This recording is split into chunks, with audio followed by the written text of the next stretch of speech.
In today's brand new Project Cars 2 DLC news video, we're going to take a look at some of the new information that's been released regarding the upcoming Le Mans DLC pack.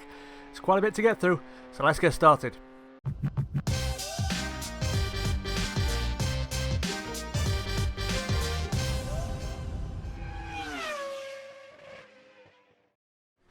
What's going on, guys? My name is Batilio and welcome back to Project Cars 2 and a new DLC news video.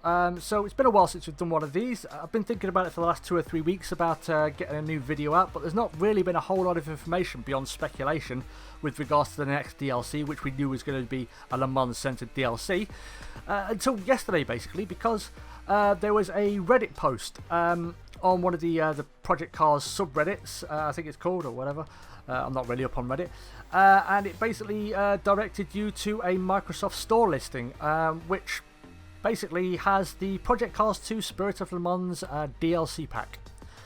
So what we're going to do is we're going to take a look at the description of that particular listing. We're going to run through the track, the cars, the release date, and so on and so forth, and see what we're getting, basically. So let's jump straight into it, and you should have the description on screen now, so we can read through it together if that's your preference. So race to glory at Le Mans, past and present, with the Project Cars 2 Spirit of Le Mans pack. Fight the battle of the Titans, driving for Ferrari and Porsche on a painstakingly and faithfully recreated Le Sarthe circuit as it was in the movie Le Mans. Race the V12 Ferrari 512S and 512M along with the flat 12 Porsche 917LH and relive the greatest sports car era in history.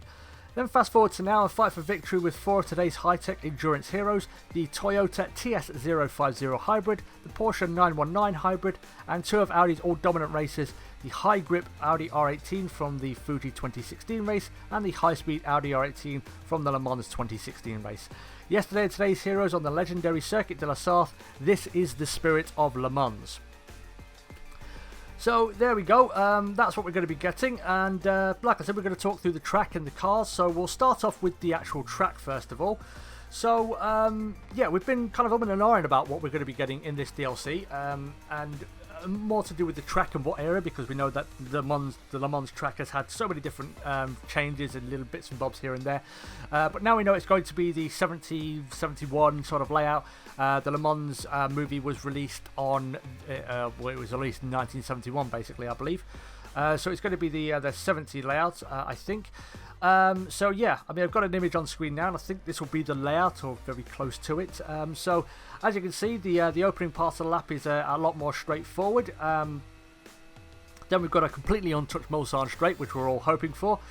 Then also there's towards the back end of the lap at the bottom of the image, there are no Porsche curves, so basically it's almost like a straight. I think there's a little bit of a chicane in there somewhere before you get down to the Ford chicane, and that's basically the end of the lap. Also, I think Mulsanne corner is maybe, I don't think there's that little right kink before you actually get to the corner itself. I think it maybe just be straight run, like a somewhere between a 90 and 110 degree corner as you run down towards Indianapolis. So yeah, that's the track. As I said, it was featured in the movie Le Mans, so it's that particular layout. Great movie. Also, if you haven't seen it, I highly recommend it, because there's very little talking and a whole lot of racing, so very, very good. But now we're going to take a look at the cars. So firstly, we've got the Ferrari 512S and the 512M.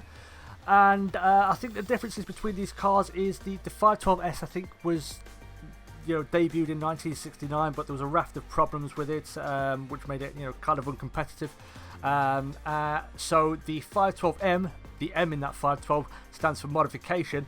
So I think it just has I think the S is kind of a shorter tail version, and the M is a longer tail version with the various different improvements to the suspension and so on and so forth. But I think it's the longer tail version, because I think the longer tail versions give more stability at high speed, which at that sort of era, these cars were getting well beyond 200 miles an hour, I believe.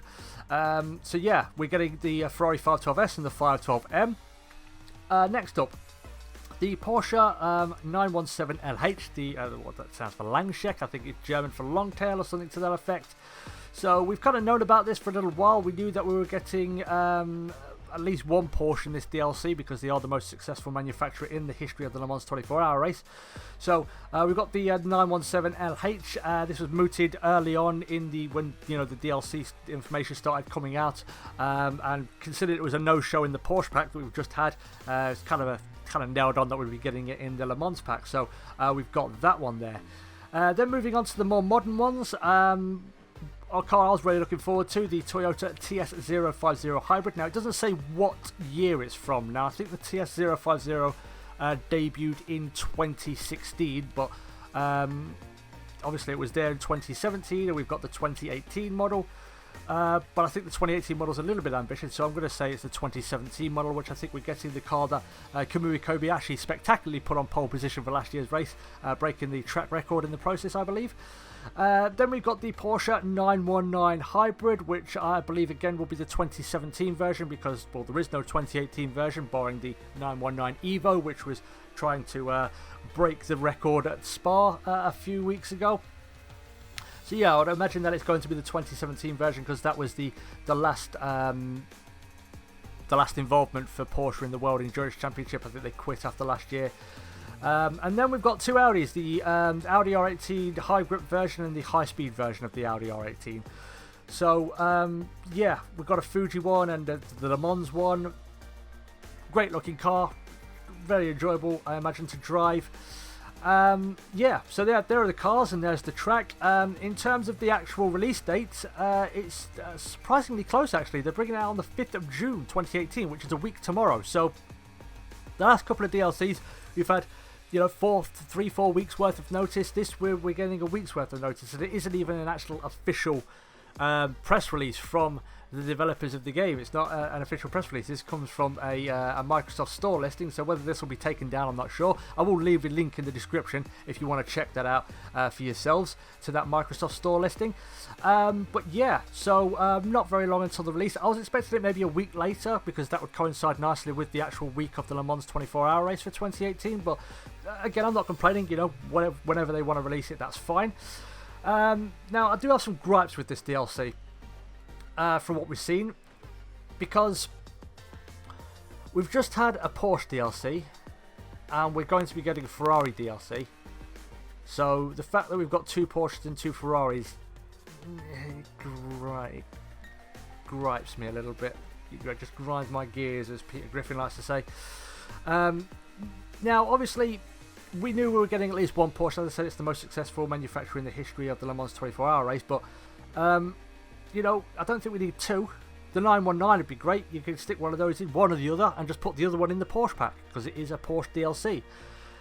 The Ferrari 512, now, as we mentioned, the 512S was the first model, and then the M, with the M standing for modification because it's an amended version of the Ferrari 512 with a different aero package and various other improvements. I don't see the point of having both of those in the Le Mans DLC. Just give us the 512M and the 917LH if you're going for that particular battle, and then stick the 512S in the actual Ferrari DLC. I don't see the point of having both of those in there. I really don't. I'm not saying they're not great cars. They are. They're great. They're legendary cars. But having, you know, amended versions of what essentially is the same car underneath is just a little bit silly to me.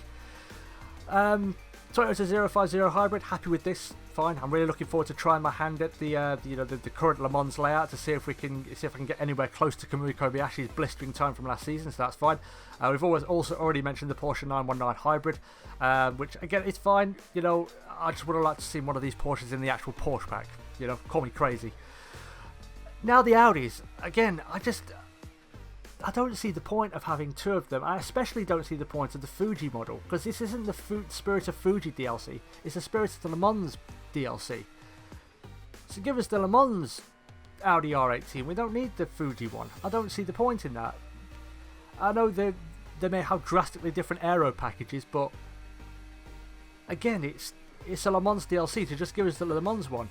So by my count, there's possibly 3 spaces there that have been filled up by cars that are either identical in a lot of ways, or should be in their dedicated DLC packs for the Porsche pack or the Ferrari pack. You know, the Porsche pack we've already had, and the Ferrari pack we're going to be getting sometime, you know, in roughly late August, early September sort of time. We'll get onto that in a moment, but yeah, I don't really see the point in that, if I'm honest, because there's so many great cars we could have. I could name a few.